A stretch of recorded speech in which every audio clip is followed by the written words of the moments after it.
Tax season is here, and let's be honest, filing taxes can feel stressful. But with the right plan, everything can fall in place. With the 31st July deadline coming up, here's your go-to tax filing checklist. First things first, decide which tax regime you're opting for, old or new.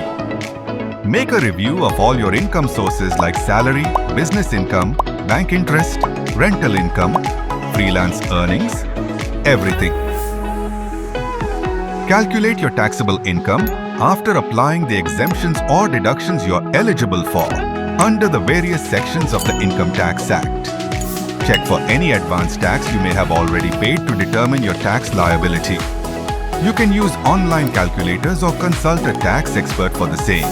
Keep these documents ready to file your return. Documents such as Form 16, Form 26AS, investment proofs, bank statements and home loan documents. And finally, avoid common mistakes that can cost you time or cause penalties. Double-check your PAN number, report all income, attach tax-saving valid investment proofs, and choose the correct ITR form. And that's it.